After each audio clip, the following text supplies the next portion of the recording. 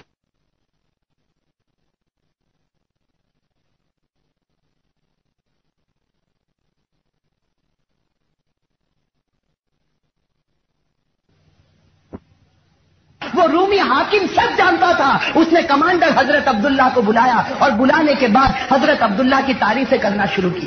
حضرت عبداللہ کو کہا کہ عبداللہ تم اس وقت مسلمانوں کے کمانڈر بن کر آئے ہو، اللہ نے تمہیں کتنی اچھی خوبصورتی دی ہے، اللہ نے تمہیں کتنی اچھی طاقت دی ہے، اور تم بھی شراب پیتے ہو جیسے ہم شراب پیتے ہیں، اور تمہارے اندر وہ بہادری ہے جو ہمارے اندر بہادری ہے. لیکن بس ایک کمی ہے، یہ کمی ہے کہ تو ہمارے مذہب کو قبول نہیں کرتا، تو ہمارے عیسائی مذہب کو قبول نہیں کرتا. میرے بھائی اور روایت میں ہے حضرت عبداللہ کا چہرہ غصے کے مارے تلملانے لگا اور اس وقت کہا اے رومی کتے تو مجھ سے میرا مذہب چھیننا چاہتا ہے، اے رومی کتے تو مجھ سے میرا مذہب چھیننا چاہتا. اور اس وقت حضرت عبداللہ کہتے ہیں کہ دیکھ میں دنیا کی ہر چیز لٹا سکتا ہوں لیکن میرے نبی نے جو اسلام لے کر آئے، میرا نبی جو میرا مذہب بنا کر گیا، اس مذہب کو میں نہیں چھوڑ سکتا. روایت میں ہے کہ وہ روم کے حاکم کو غصہ آیا، حکم دیا کہ اس کمانڈر کو، اس عبداللہ کو کسی کوٹھڑی کے اندر بند کر دو. چنانچہ روایت میں ہے کہ چھوٹی سی کوٹھڑی تھی، اس کے اندر حضرت عبداللہ کو رکھ دیا گیا. 7 دن تک حضرت عبداللہ اس کمرے میں رہے، نہ پانی کا ایک قطرہ پہنچا، نہ کھانے کا ایک لقمہ پہنچا ہے. 7 دن کے بعد وہ روم کا حاکم کہتا ہے مجھے یقین ہے کہ یہ کمانڈر مر چکا ہوگا، یہ کمانڈر ختم ہو گیا ہوگا، پورا کمرہ بدبو مارتا ہوگا، کمرے کو کھولو اور اس کی لاش کو باہر نکالو. وہ رومی حاکم کہتا ہے کہ جب دروازے کو کھولا گیا تو حضرت عبداللہ ویسے ہی بیٹھے ہوئے نظر آ رہے تھے. حضرت عبداللہ اسی کمرے میں بیٹھے ہوئے نظر آتے. وہ رومی حاکم ان کو باہر بلاتا. حضرت عبداللہ کے بدن میں کمزوری ہے، 7 دن سے کھانا نہیں کھایا، 7 دن سے پانی کا گھونٹ نہیں پیا. حضرت عبداللہ کو باہر بلایا جاتا، پھر دعوت دی جاتی کہ تو عیسائی مذہب کو قبول کر لے. حضرت عبداللہ وہی جواب دیتے کہ نبی کی محبت کو میں قربان نہیں کر سکتا. بس وہ حاکم کو غصہ آتا، پھر کمرے میں بند کرتا اور کمرے میں بند کرنے کے بعد ایک خوبصورت لڑکی کا انتظام کرتا. اس کو آدھے کپڑے پہنا تھا، آدھی ننگی رکھتا اور اس کے بعد ایک شراب کی بوتل ہاتھ میں دیتا، خنزیر کا گوشت، سور کا پکا ہوا گوشت دیتا اور اس لڑکی سے کہتا کہ جا اس کمرے میں چلی جا، جہاں عبداللہ بند ہے اس کمرے میں چلی جا، اندر سے دروازہ بند کر دینا اور اس کے سامنے بیٹھ جانا اور عبداللہ کو بہکانے کی کوشش کرنا، اس کو شراب پلانا، اس کے پاس زنا کروانا اور سور کا گوشت کھلانا. اس کے بعد وہ ہمارے مذہب کو قبول کر لے گا. میرے بھائیو اب امتحان کی کڑی آتی ہے. یہ صحابی تھے جن کے اندر پہلے شراب پینے کی عادت تھی، لیکن آج نبی کی محبت کا سودا تھا، آج اپنے ایمان کا امتحان تھا. روایت میں ہے کہ وہ لڑکی اندر داخل ہوتی ہے. حضرت عبداللہ رضی اللہ تعالی عنہ کو جب معلوم ہوتا کہ یہ لڑکی کمرے میں داخل ہوئی جس نے پورے کپڑے بھی نہیں پہنے، حضرت عبداللہ اپنی گردن کو جھکا دیتے. حضرت عبداللہ اپنی گردن کو جھکا دیتے. روایت میں ہے کہ 3 دن تک وہ لڑکی اسی طرح بیٹھی رہی. 3 دن کے بعد اس لڑکی نے دروازے کو کھولا اور باہر نکل کر کہا انہ لحجر، کہ اے حاکم تو نے مجھے جس کے پاس بھیجا وہ انسان نہیں، وہ تو کوئی پتھر کی مورتی معلوم ہوتی ہے، وہ کوئی پتھر کی مورتی معلوم ہوتی ہے کہ جب سے میں گئی ہوں اس نے چہرے کو نیچے کیا ہے تو اس نے اپنی گردن نہیں اٹھائی. اور پھر وہ لڑکی بڑا پیارا جملہ کہتی ہے. وہ لڑکی اس حاکم وقت سے کہتی ہے کہ جس پر یہ ایمان لایا میں نہیں جانتی وہ کون ہے، لیکن بڑا پکا ہے جس نے اس کی تربیت کی ہے تو اسی ذات پر میں بھی ایمان کو قبول کر لیتی ہوں. میرے بھائی اور روایت کے اندر ہے وہ حاکم وقت کو غصہ آتا، تل ملا جاتا، حضرت عبداللہ کو باہر بلاتا. حضرت عبداللہ بڑے وقار کے ساتھ لیکن بدن میں تھوڑی کمزوری ہے نکل کر حاکم وقت کے سامنے کھڑے ہوتے. وہ حاکم وقت اپنے درباریوں کو حکم دیتا کہ میرے سامنے دیگ میں تیل کو جلایا جائے اور تیل کو جوش مارا جائے. جب تیل جوش مارنے لگتا ان کے لشکر میں سے ایک صحابی کو لایا جاتا اور ان کو اس آگ میں ڈال دیا جاتا. تھوڑی دیر میں وہ جل کر بھون ہو جاتے، جل کر خاک ہو جاتے. تو اس وقت وہ حاکم وقت کہتا ہے کہ عبداللہ تیرے ایک ساتھی کو تو ہم نے تیل میں پکا دیا، اگر تو میری بات نہیں مانے گا تو میں بھی تجھے تیل میں پکا دوں گا. میرے بھائیو قربان جائے حضرت عبداللہ پر رونے لگتے، آنکھوں سے آنسو جاری ہوتے. گئے وہ روم کا حاکم کہتا یہ پہلی مرتبہ میں نے عبداللہ کی آنکھ میں آنسو دیکھے. حضرت عبداللہ کی آنکھوں سے آنسو جاری ہوتے. وہ روم کا حاکم سمجھتا کہ میرا معاملہ آسان ہو گیا, یہ رو پڑا, یہ ڈر گیا. وہ روم کا حاکم کہتا ہے معلوم ہوتا تم نرم ہو گئے, تم ڈر گئے. حضرت عبداللہ کہتے اس ذات کی قسم جس کے قبضے میں میری جان ہے میں اس لیے نہیں روتا کہ تو مجھے تیل میں پکا دے گا. اے روم کا حاکم سن لے, میں اس لیے روتا ہوں کہ خدا نے مجھے ایک ہی جان دی ہے, اگر 100 جان دی ہوتی تو آج اسی کو میں قربان کر دیتا. میرے بھائی اور روایت کے اندر ہے وہ روم کا حاکم سمجھ جاتا یہ بڑا پکا, یہ بڑا سچا ہے, حکم دیتا کہ تم واپس مدینے چلے جاؤ. حضرت عبداللہ اپنے لشکر کو لے کر جب واپس مدینے جاتے, عمر فاروق مدینے کی باؤنڈری پر کھڑے ہیں. حضرت عبداللہ دور سے نظر آتے, عمر فاروق کی آنکھوں سے آنسو جاری ہے. کہتے ہیں کہ اے عبداللہ مجھے تیرے نبی نے بتایا ہے کہ تیرا مقام مجھ سے بھی اونچا نظر آ رہا ہے. میرے بھائیو سوچو ہمارے نبی صلی اللہ علیہ وسلم کے اشاروں پر یہ وہ صحابہ تھے جو اپنے آپ کو قربان کرنے والے تھے. میرے بھائیو کاش کہ اللہ ایسا جذبہ ہم کو بھی نصیب کرے.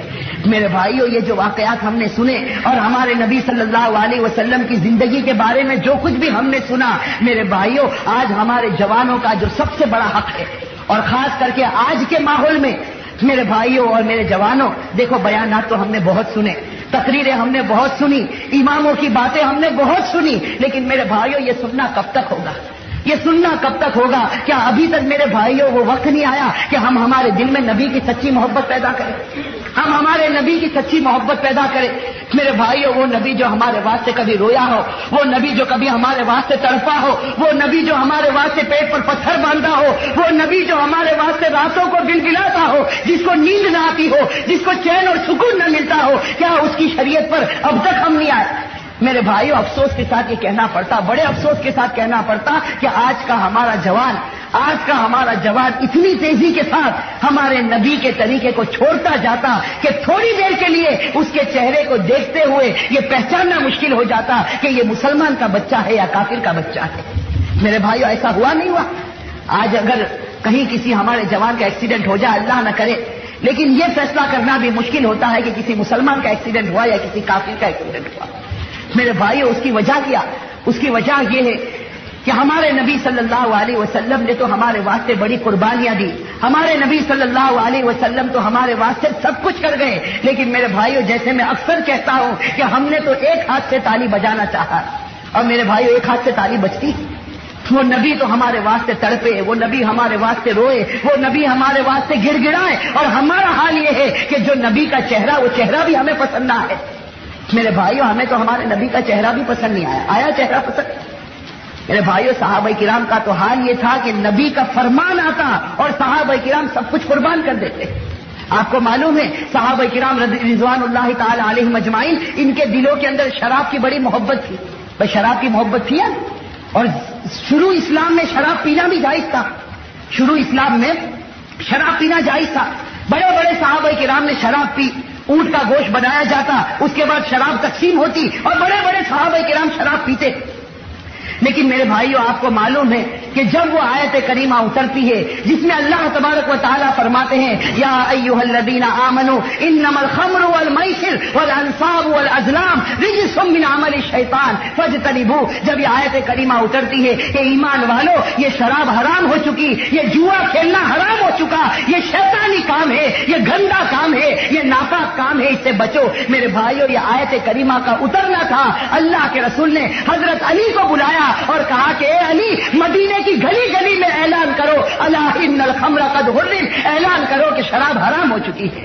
میرے بھائیوں روایت کے اندر ہے کہ وہ صحابہ جن کے دلوں کے اندر شراب کی محبت تھی, جو شراب کے دل دادا تھے, شراب کے بغیر ان کو چین نہیں آتا, شراب کے بغیر ان کو اطمینان نہیں ہوتا, لیکن حضرت علی کا اعلان ہوتا ہے کہ شراب حرام ہو چکی ہے, وہی صحابہ کرام سارے مٹکے کے مٹکے شراب کے توڑ دیتے ہیں. اور میرے بھائیوں پورے مدینے میں شراب بہ رہی ہے اور کوئی شراب کی طرف دیکھتا نہیں, اس لیے کہ شراب سے محبت ہے, لیکن شراب سے بڑھ کر نبی سے محبت ہے, شراب سے بڑھ کر خدا سے محبت ہے. اور میرے بھائیوں آج ہم لوگوں کا حال کیا ہے؟ آج ہم لوگوں کو سب کو یہ معلوم ہے, کوئی ایسا نہیں جس کو نہ معلوم ہو. یہاں جتنے بیٹھے ہیں اور ہمارے وہ ہر امتی بھائی جو باہر بیٹھے, سب کو معلوم ہے کہ ہمارے گھر میں ٹی وی کا رکھنا اور ٹی وی کا دیکھنا حرام ہے. میرے بھائیوں معلوم ہے یا نہیں معلوم؟ میرے بھائیوں معلوم ہے یا نہیں معلوم؟ آپ سورت والے تو بڑے خاموش نظر آتے ہیں، امام صاحب کیا بات ہے، سب بالکل خاموش نظر آتے ہیں. ارے بھائی ٹی وی کا رکھنا حرام ہے یا نہیں؟ ٹی وی کا دیکھنا حرام ہے. وہ صحابہ کو جیسے آج ہم کو ٹی وی سے محبت ہے کہ جب تک ٹی وی کھلتا نہیں وہاں تک نیند نہیں آتی، وہ صحابہ کو شراب سے محبت تھی. جب تک شراب کا گھونٹ حلق میں نہ جاتا وہاں تک صحابہ کو نیند نہیں آتی. لیکن شراب سے محبت تھی، نبی کی محبت اس سے زیادہ تھی. لیکن آج نبی کی محبت کم، ٹی وی کی محبت زیادہ ہو گئی. میرے بھائیوں ہے کوئی مائکلا جو جا کر گھر میں ٹی وی کو توڑ دے؟ ہے کوئی مائکلا جو گھر میں، وہ صحابہ کرام نے تو شراب کے مٹکے توڑ دیے، لیکن یہاں تو سب سے پہلا معاملہ ہوگا کہ بھائی ہوم منسٹر سے اجازت لینی پڑے گی. پھر میرے جوان بچے ہو گئے، اگر میں ٹی وی نکالوں گا گھر میں تو میرے جوان بچے نہیں مانتے. بھائی یہی بات ہوتی نا. تو بازوں کو کہو کہ بھائی ٹی وی نکال لے، کہتے سب بات برابر ہے، ٹی وی حرام ہے، ہم سب جانتے ہیں، لیکن اب ٹی وی نکال لیں گے تو اڑوس پڑوس والے بھی مذاق اڑائیں گے کہ اس کے گھر میں ٹی وی بھی نہیں ہے. ہمارا ماحول خراب ہو جائے گا، ہماری ویلیو سماج میں گٹ جائے گی. میرے بھائیوں حضرت تھانوی علیہ رحمہ کے پاس ایک مسئلہ آیا تھا. حکیم الامت بڑے درجے کے شخص تھے جنہوں نے 1,500 کتابیں لکھی. حضرت تھانوی علیہ رحمہ کے پاس ایک شخص آئے، دیکھو بڑا قیمتی مسئلہ ہے.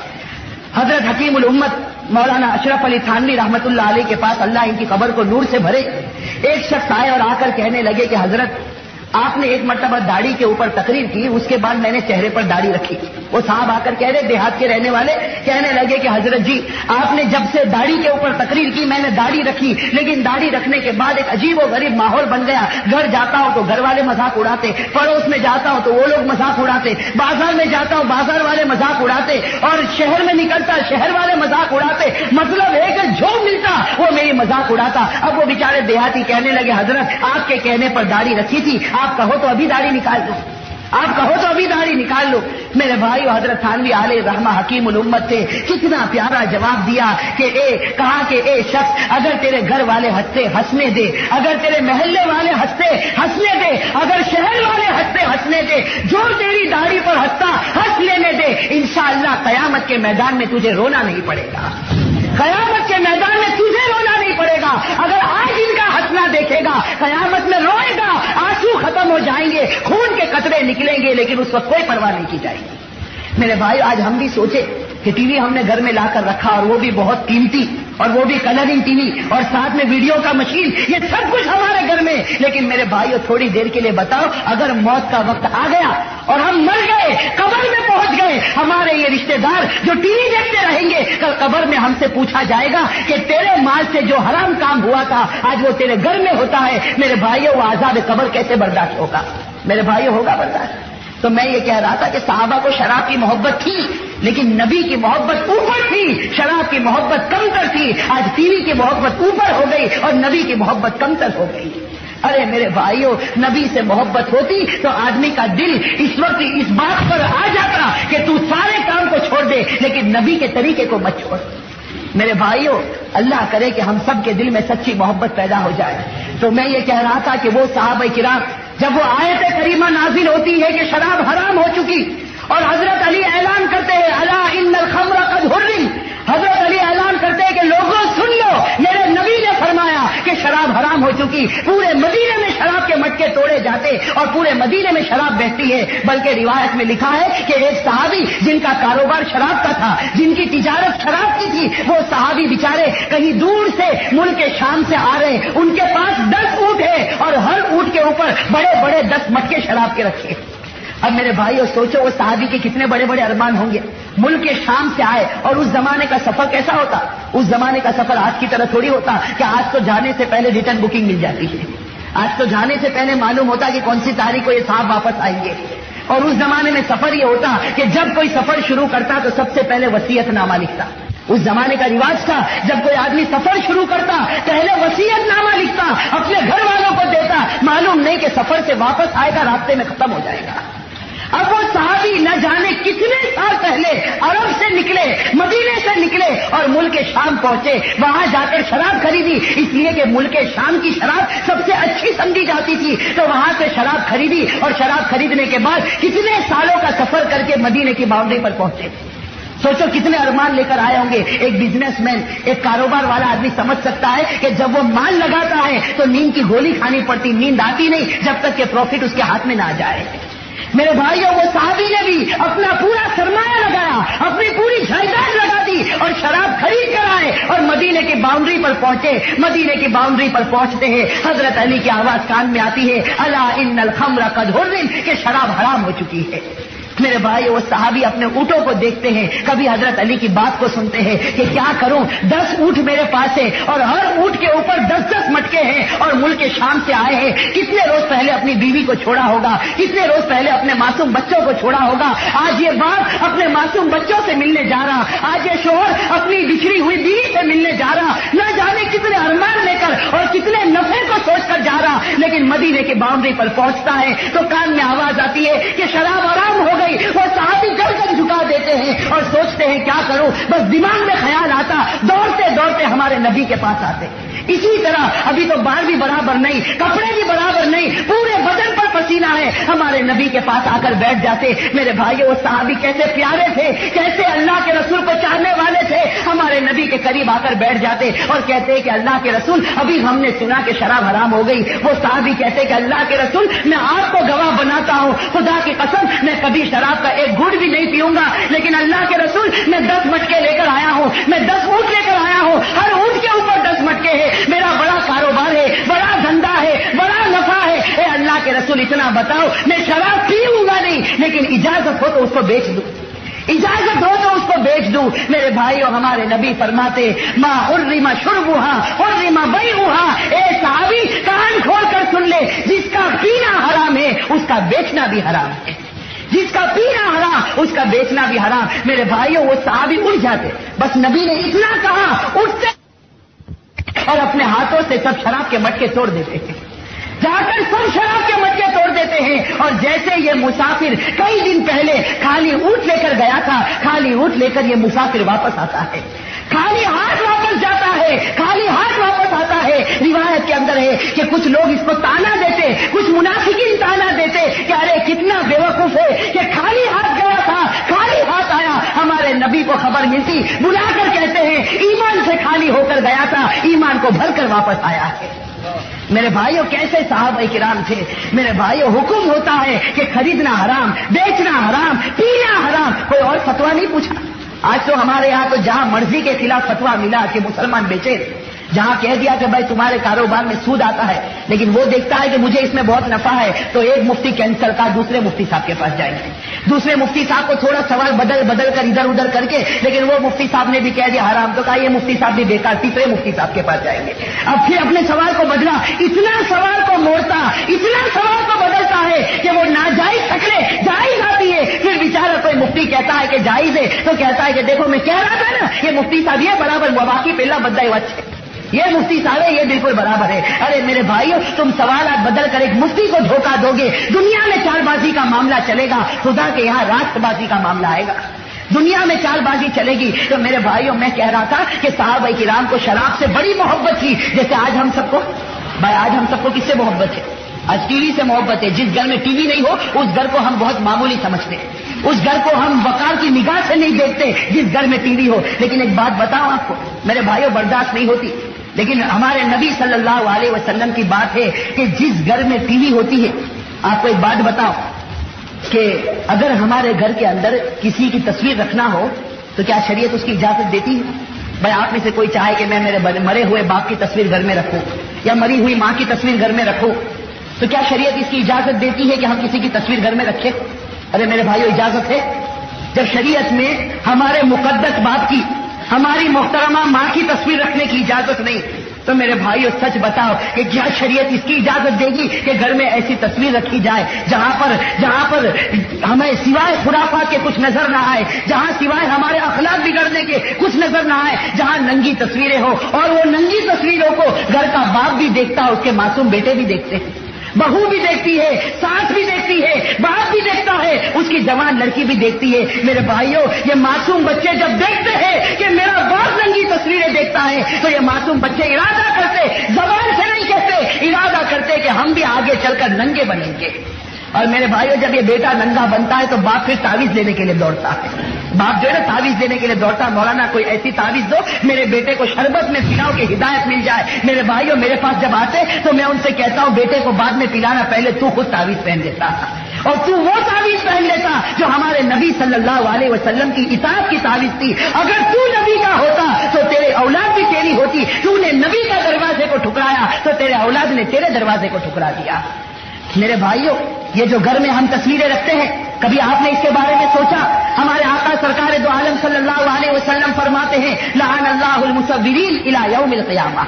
ہمارے نبی فرماتے ہیں جس گھر میں جاندار کی تصویریں ہوگی قیامت تک خدا کی لعنت برستی رہے گی۔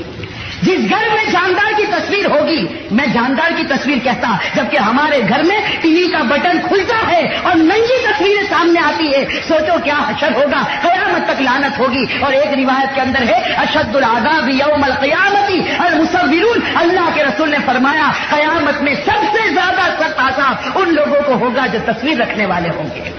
قیامت میں سب سے زیادہ سخت عذاب ان لوگوں کو ہوگا۔ اور ایک روایت آپ کو بتاؤں جو بخاری شریف کی روایت ہے، لیکن اس روایت کو سننے سے پہلے میں آپ کو یہ بتاؤں کہ بھائی ہم سب کو ایک دن مرنا کہ نہیں مرنا؟ بھائی ایک دن ہم سب کو مرنا کہ نہیں مرنا؟ بخاری شریف کی روایت ہے۔ میرے بھائیوں، میری بات غلط ہو سکتی ہے اور آپ کی بات بھی غلط ہو سکتی، لیکن ہمارے نبی صلی اللہ علیہ وسلم کا ایک حرف بھی غلط نہیں ہو سکتا۔ ہمارے نبی صلی اللہ علیہ وسلم نے صاف الفاظ میں فرمایا لا تدخل الملائکۃ بیتا فیہ سورۃ او کلب۔ ہمارے نبی نے فرمایا، یہاں علماء کرام موجود ہے، آپ ان سے پوچھیں، اس روایت کا یہی ترجمہ ہے کہ رحمت کے فرشتے اس گھر میں قدم بھی نہیں رکھتے جس گھر میں تصویر ہوگی۔ رحمت کے فرشتے اس گھر میں داخل نہیں ہوتے جس گھر میں تصویر ہوگی یا اس گھر میں کتے کو پالا گیا ہوگا۔ میرے بھائیو، ابھی ہم سب نے اس کا اقرار کیا کہ ہم سب کو مرنا، بھائی مرنا کہ نہیں مرنا؟ اور جب مریں گے تو ملک الموت ہماری روح کو کھینچنے کے لیے آئے گا، یہ تو ہم سب جانتے کہ روح کھینچنے کے لیے فرشتہ آتا۔ اب بتاؤ، ہمارے گھر میں ٹی وی ہے، ہم گھر میں بیٹھے ہیں، ہمارا وقت آ گیا، بھائی ہمارا وقت آئے گا تو ہمیں فرشتے کہیں گے باہر آ جا تیری روح نکالنا، کہیں گے؟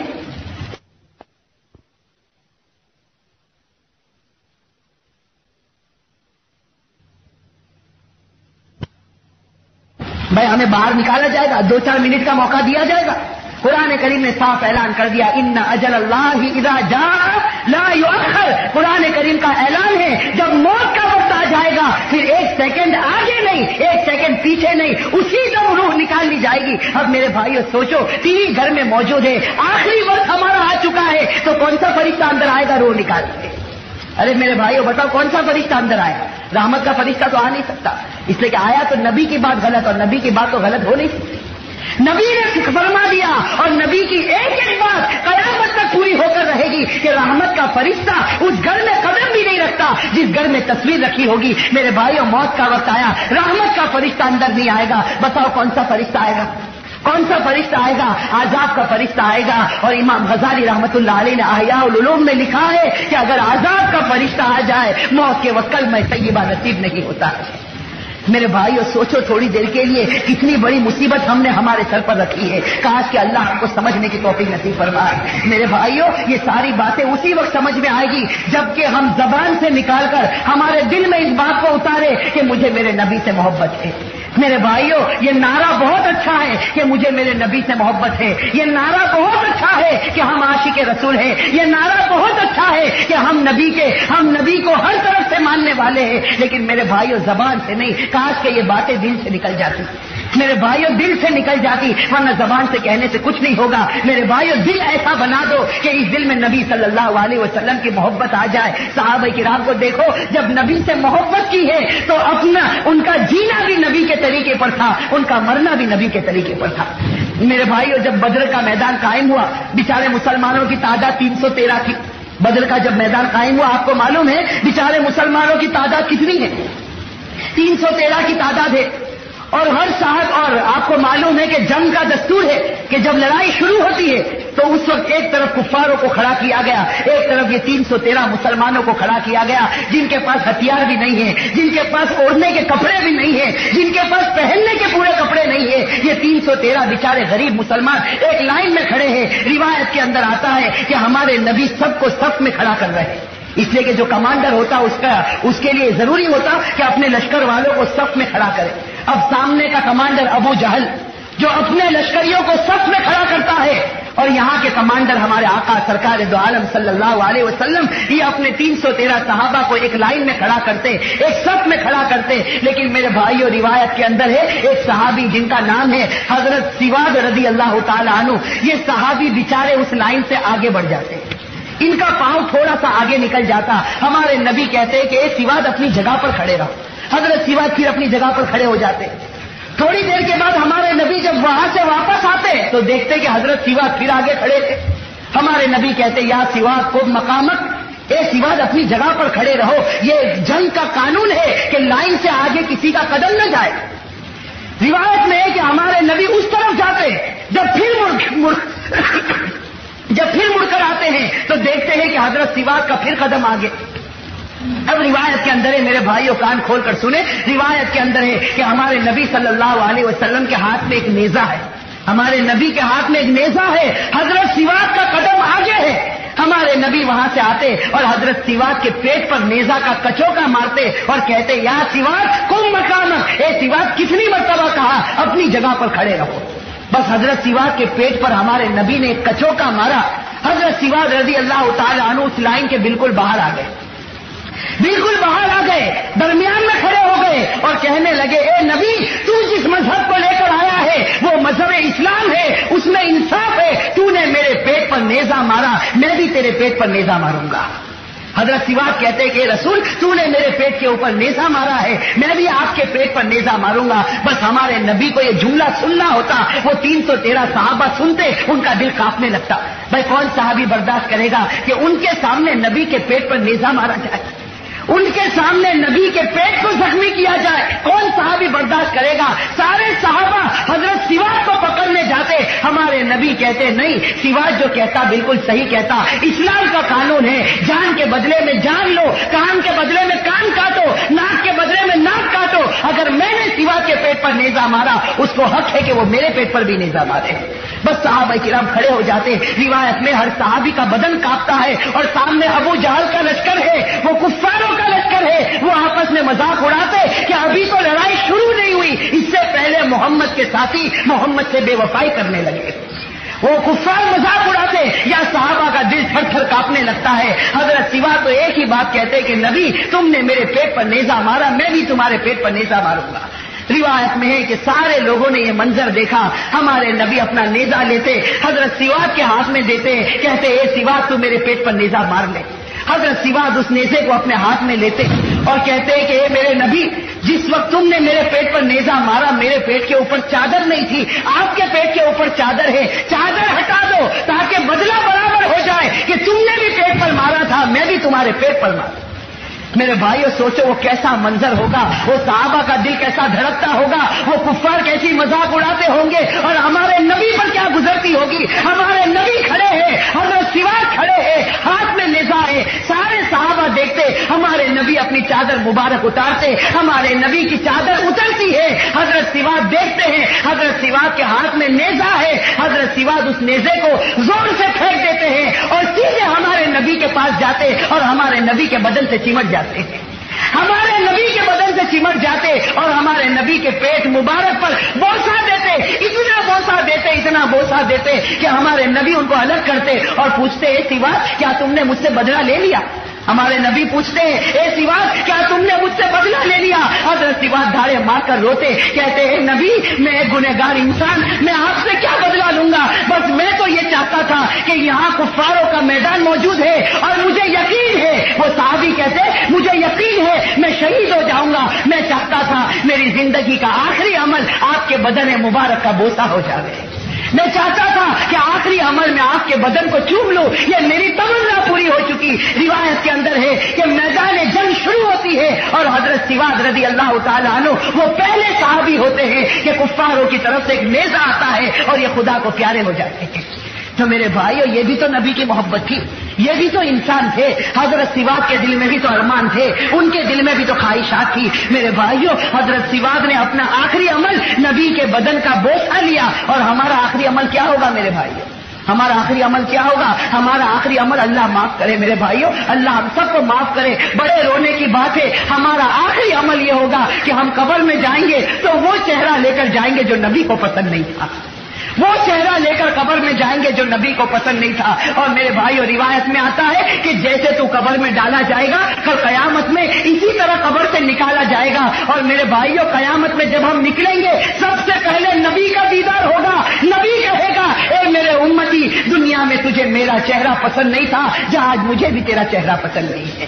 میرے بھائیو سوچو تھوڑی دیر کے لیے، یہ نبی سے کتنی بڑی غداری ہم نے کی ہے، یہ نبی سے کتنی بڑی بے وفائی ہم نے کی ہے۔ میرے بھائیو میرے جوانوں، ایک بات کا ارادہ کرو، خدا کے واسطے ایک بات کا ارادہ کرو۔ دیکھو بیانات اور تقریریں ہم نے بہت سنی ہے، میرے جوانوں یہودیوں کا لباس اتارو، عیسائیوں کا طریقہ پھینکو اور کملی والے کے طریقے کو اوڑھنا بچھونا بنا لو، کملی والے کے طریقے کو اوڑھنا بچھونا بنا لو۔ یہ گلے میں سونے کی چین، یہ ہاتھ میں سونے کا کنگن، یہ بغیر داڑھی کے چہرے والا مسلمان، یہ فجر کی نماز چھوڑنے والا مسلمان، میرے جوانوں اب وہ وقت نہیں آیا۔ الم یعن للذین آمنوا ان تخشع قلوبهم لذکر اللہ۔ میرے بھائیوں ہم نے ایسی ایسی خدا کی آفتوں کو دیکھا کہ اب تو ہمارا دل جھک جانا چاہیے تھا۔ میرے بھائیوں خدا نے خاص کر کے ہم سورت والوں کو بہت آزمایا، بہت آزمایا ہمارے خدا نے۔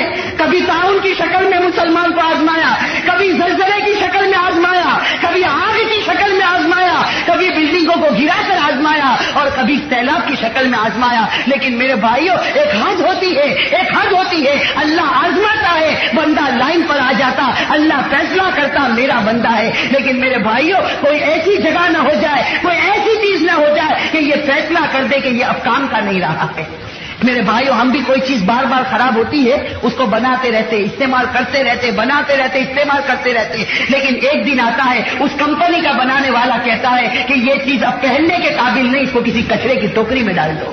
میرے بھائیوں وہ دن ہمیں دیکھنا نہ پڑے کہ خدا یہ کہہ دے کہ اب یہ بندہ میرا بندہ نہیں رہا، اس کو غیروں کے حوالے کر دیا جائے۔ میرے بھائیوں ہم بھی کوئی چیز بار بار خراب ہوتی ہے اس کو بناتے رہتے، استعمال کرتے رہتے، بناتے رہتے، استعمال کرتے رہتے، لیکن ایک دن آتا ہے اس کمپنی کا بنانے والا کہتا ہے کہ یہ چیز اب پہننے کے قابل نہیں، اس کو کسی کچرے کی ٹوکری میں ڈال دو۔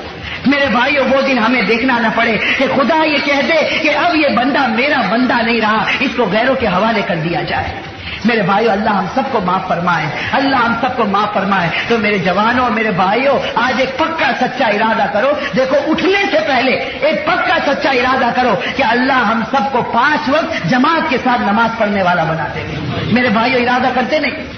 ارے میرے جوانوں ذرا زور سے کہو، دل کی گہرائیوں سے نکالو کہ اللہ ہم سب کو 5 وقت جماعت کے ساتھ نماز پڑھنے والا بنائے۔ اور میرے بھائیو ایک عادت اور اپنی زندگی میں ڈالو، بڑی قیمتی عادت ہے، ایک عادت اپنی زندگی میں یہ ڈالو کہ 24 گھنٹے میں 5 منٹ اس کی نکالو میرے بھائیوں کہ ہم خدا کے سامنے رونے والے بنے۔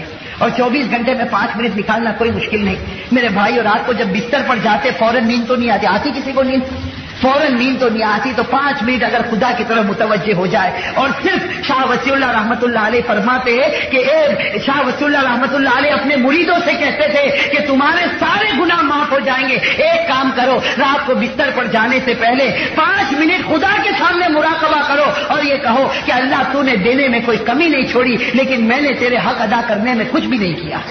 بس یہ کہتے جاؤ، خدا کی نعمتیں سوچتے جاؤ۔ شاہ وسیع اللہ فرماتے روز صبح بیدار ہوگا اس کے نام اعمال سے گناہ مٹ گئے ہوں گے۔ میرے بھائیو اللہ تو چاہتے ہیں کہ میرا بندہ دوڑ کر آئے، اللہ تو چاہتے ہیں کہ میرا بندہ کب روئے۔ اللہ خود ہمارے نبی فرماتے ابکو، ہمارے نبی فرماتے رو، فَإِن لَّمْ تَبْكُوا، اگر رونا نہ آتا ہو فَتَبَاكُوا، رونے کی صورت بنا لو۔ خدا رونے پر بھی معاف کرتا، کوئی رونے کی صورت بناتا خدا اس کو بھی معاف کر دیتا۔ ارے میرے بھائیو ہم سے پیارا خدا کہیں ملے گا؟ ہم سے پیارا خدا کوئی ملے گا کہ ہمارا خدا کوئی روتا ہے تو معاف کر دیتا، کوئی رونے کی صورت بناتا تو اللہ کہتا میں نے معاف کر دیا، کسی کے داڑھی کے بال سفید ہو گئے اللہ کہتا ہے مجھے اس کو عذاب دینے سے شرم آتی، میں نے اس کو معاف کر دیا۔ میرے بھائیوں کوئی سینے میں قرآن کریم اتار دیتا ہے، اللہ کہتے ہیں اس کے سینے میں میرا کلام پاک آ گیا، میں نے جہنم کی آگ اس کے اوپر حرام کر دی ہے۔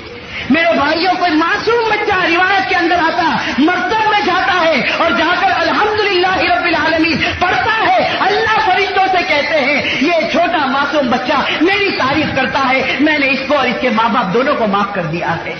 ارے میرے بھائیوں یہ تو سب کچھ ہے، ہمارا پروردگار تو اتنا پیارا ہے، کوئی ہنستا ہے تو اللہ اس کو معاف کر دیتا ہے، کوئی ہنستا ہے تو اللہ اس کو معاف کر دیتا۔ حضرت علی رضی اللہ تعالیٰ عنہ فرماتے ہیں کہ جب ہم ہماری سواری پر بیٹھے، حضرت علی فرماتے میں نے میرے نبی سے سنا کہ ہمارے نبی صلی اللہ علیہ وسلم فرماتے تھے جب اپنی سواری پر بیٹھو تو سواری کی دعا پڑھو، سبحان الذی سخر لنا ھذا وما كنا له مقرنین وانا الی ربنا لمنقلبون. یہ دعا پڑھو. اس کے بعد وہ دعا پڑھو جو ہم نماز میں پڑھتے، اللہم انی ظلمت نفسی ظلما کثیرا. یہ پوری دعا پڑھو. حضرت علی فرماتے اس کے بعد آسمان کی طرف دیکھ کر مسکرا لو. حضرت علی فرماتے میرے نبی نے کہا جب بندہ آسمان کی طرف دیکھ کر مسکراتا، اللہ فرشتوں سے کہتے دیکھ میرا بندہ اس لیے ہنستا ہے کہ جانتا ہے کہ میں معاف کروں گا، تم گواہ رہنا میں نے میرے بندے کو معاف کر دیا ہے.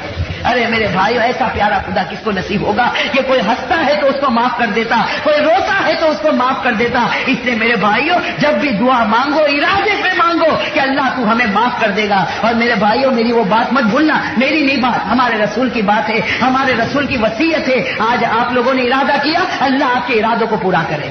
اور میرے بھائیو ایک پکا ارادہ کرو، اللہ ہم سب کو 5 وقت جماعت کے ساتھ نماز پڑھنے والا بنا. میرے بھائیو مسجد آباد ہوگی، کسی کی نگاہ مسجد پر نہیں اٹھے گی. مسجدیں خالی ہوگی تو غیروں کو فتنہ اٹھانے کا موقع ملے گا. اس لیے میرے بھائیو مسجدوں کو آباد رکھو. تو ارادہ کرتے نہیں کرتے میرے بھائی؟ کب سے ارادہ ہے آپ لوگوں کا؟ 2-4 دن کے بعد انشاءاللہ شروع کریں گے نماز پڑھنا. بھائی کیا ارادہ آپ لوگوں کا؟ بھائی سب خاموش ہے. ارادہ تو بتاؤ کب سے نماز پڑھنا شروع کریں گے؟ آج سے، ابھی سے کہو، ابھی سے ہمارا یہ پکا سچا ارادہ ہو کہ جیئیں گے تو نماز پر جیئیں گے. میرے بھائیوں موت آئے گی تو ایک نمازی کی موت آئے گی، اور نمازی کی موت بڑی پیاری ہوگی. خدا کلمہ طیبہ نصیب کرے گا، اور جس کو کلمہ طیبہ نصیب ہو گیا بغیر حساب و کتاب کے جنت میں داخل ہو جائے گا. دعا کر لیجیے، درود شریف پڑھ لیجیے. اللهم صل على محمد وعلى آل محمد كما صليت على إبراهيم وعلى آل إبراهيم إنك حميد مجيد. اللهم بارك على محمد وعلى آل محمد كما باركت على إبراهيم وعلى آل إبراهيم إنك حميد مجيد. يا حي يا قيوم يا ذا الجلال والإكرام، يا نور السماوات والأرض، يا زين السماوات والأرض، يا عماد السماوات والأرض، يا جبار السماوات والأرض. اللهم اغفر لنا وارحمنا وعافنا وارزقنا واسترنا واجبرنا واهدنا وارفعنا ولا تضلنا وادخلنا الجنة بمنك وفضلك يا أرحم الراحمين يا أرحم الراحمين. ربنا آتنا في الدنيا حسنة وفي الآخرة حسنة وقنا عذاب النار وقنا عذاب النار وقنا عذاب النار وقنا عذاب النار. ربنا ظلمنا أنفسنا وإن لم تغفر لنا وترحمنا لنكونن من الخاسرين. اللهم بارك لنا في الموت وفيما بعد الموت. اللهم بارك لنا في الموت وفيما بعد الموت. اللهم بارك لنا في الموت وفيما بعد الموت. اللهم أعنا على غمرات الموت وسكرات الموت. اللهم أعنا على غمرات الموت وسكرات الموت وسكرات الموت وسكرات الموت. اللهم لا تخزنا يوم القيامة. اللهم لا تخزنا يوم القيامة. اللهم لا تخزنا يوم القيامة. اللهم أجرنا من النار. اللهم أجرنا من النار. اللهم أجرنا من النار. اللهم أجرنا من النار. اللهم أجرنا من النار. اللهم أجرنا من عذاب القبر. اللهم أجرنا من عذاب النشر. اللهم أجرنا من فتنة المحيا والممات. اللهم أجرنا من فتنة المسيح الدجال. اللهم أجرنا من فتنة المسيح الدجال. اللهم أجرنا من فتنة المسيح الدجال. اللهم إنك عفو كريم رحيم تحب العفو فاعف عنا يا كريم. فاعف عنا يا كريم. فاعف عنا يا كريم. فاعف عنا يا كريم. اللهم إنا نسألك رضاك والجنة. اللهم إنا نسألك رضاك والجنة ونعوذ بك من غضبك وسخطك والنار. ونعوذ بك من غضبك وسخطك والنار. ونعوذ بك من غضبك وسخطك والنار. لا إله إلا أنت سبحانك إني كنت من الظالمين. إني كنت من الظالمين. إني كنت من الظالمين. لا إله إلا أنت سبحانك إني كنت من الظالمين. الہ العالمین تو ہم سب کے گناہوں کو معاف فرما.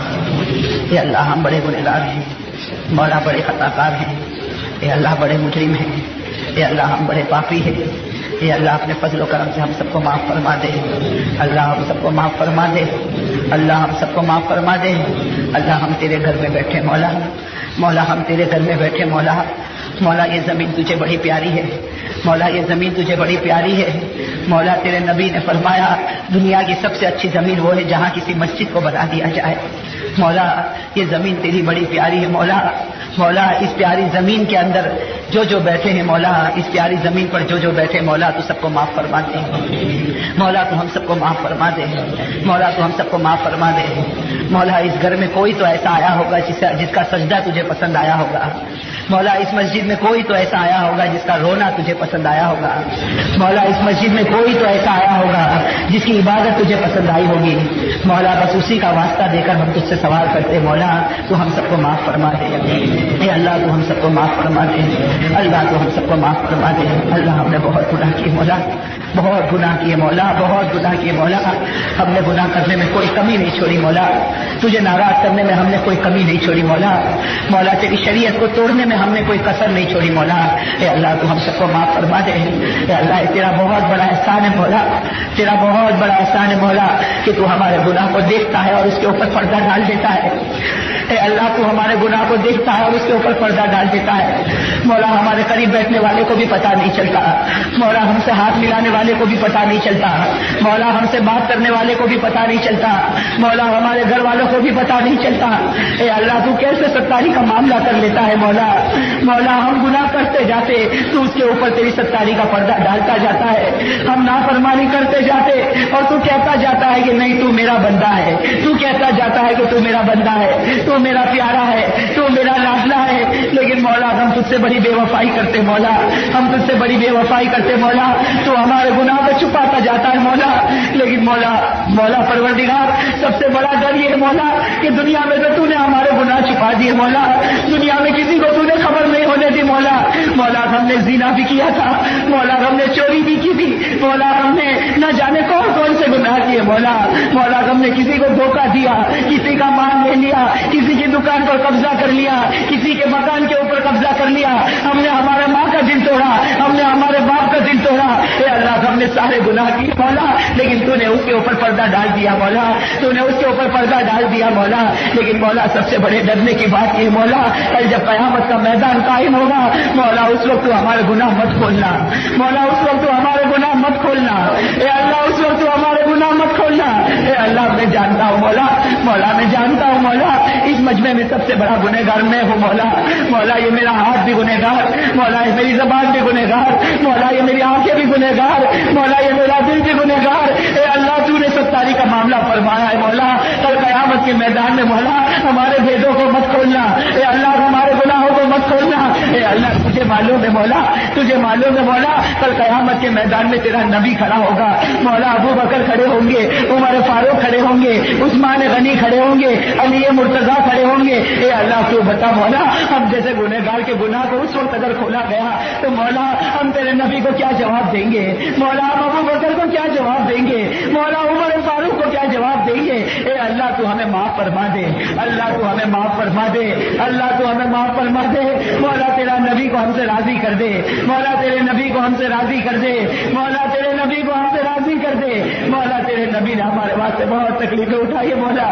مولا یہ تیرا لاڈلا ہمارے واسطے بہت تڑپا ہے مولا. یہ تیرا لاڈلا راتوں کو ہمارے واسطے بہت رویا ہے مولا. اے اللہ یہ نبی کی محبت ہمارے دلوں میں ڈال دے مولا. یہ نبی کی محبت ہمارے